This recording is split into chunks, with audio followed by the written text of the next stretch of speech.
Hello, my name is Superpook. I got no friends, I got nothing, just this stupid tiger face. Boosters. Don't you just love 'em? Squatting in a dank corner of a neglected room, desperate, sweaty faces lit only by the lurid glare of their tack inserts, they represent all that is right and proper pathetic in gaming. So a friend of mine, Mr. Charlie, asked me to do a little commentary on them because he hates them. He really, really hates them. So do most gamers who play the game for fun and want to win, because boosters stop you doing this. But the more I thought about boosters, the more I came around to a slightly controversial idea suggested by another friend who goes by the sober name of Mr. McFunkadunk. Essentially, he says, bring back the cage match, let them 1v1 and not infect our games. So let's ponder the unponderable. Can boosters exist in Call of Duty without ruining our games? Firstly, think about the effect they have on your game. They sweat their way to glory by sitting in a corner, ignoring the run of the game and the objective, and almost certainly losing you the game, either because your team got the submissive who likes to be shot in the head by his friend and you're being pelted with score streaks from his dominant lover, or because they're forcing the spawns in a completely electrifyingly irritating way, with you spawning 10 miles away from the objective with an enemy shotgun in your nethers. Even if you get the knob who likes to shoot his friend for wins, you're probably going to spend most of your game trying to hunt the little bastards down and trap them in a corner, rather than play the objective. So yes, boosters, you spoil our games. You make us lose.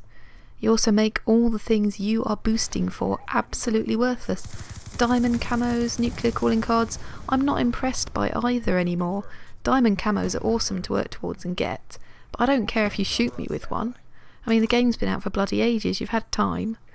I don't know anyone who's seen someone in a lobby with a nuclear calling card and not assumed booster straight away. You bring up their combat record and check how many times they've used tack insert or how many unstoppables they've got.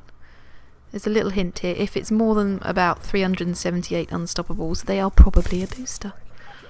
So, the things you're boosting for, they're not going to impress anyone. Not even your friends at school, because let's face it, you're probably 12 years old. Or mentally 12. Or your mother's 12. So, how would the cage match, the 1v1 online match, work?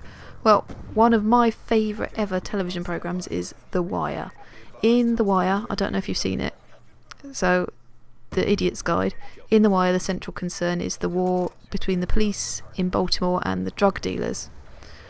There's loads of series, really recommend it. If you haven't seen it, it's awesome. It's massively immersive and you pick up loads of cool street slang. I've taught my son to shout 5-0, 5-0 when he sees the police now. Anyway, in series 3, it's great, you should see it, a 5-year-old shouting 5-0, 5-0 as a police car comes down the road. In series 3, there's an episode called Hamsterdam, where the police commander, who's called Bunny Colvin, it's a great name, isn't it? It sounds like he should be running a nightclub in the 1930s.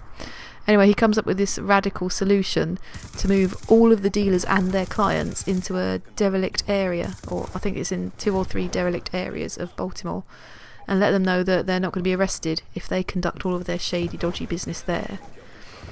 All of their illegal goings on they can do in Amsterdam. They nickname it Amsterdam.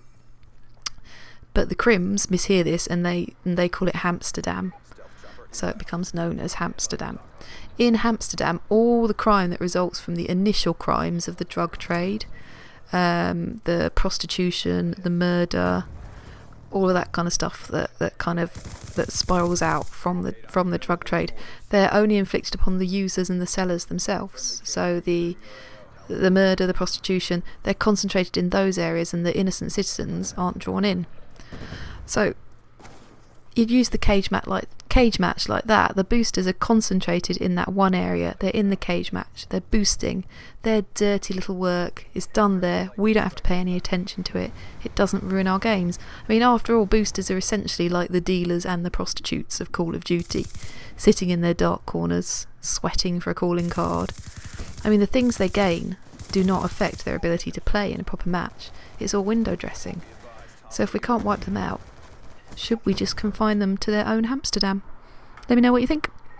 Goodbye, brap brap, skeet skeet bread bin.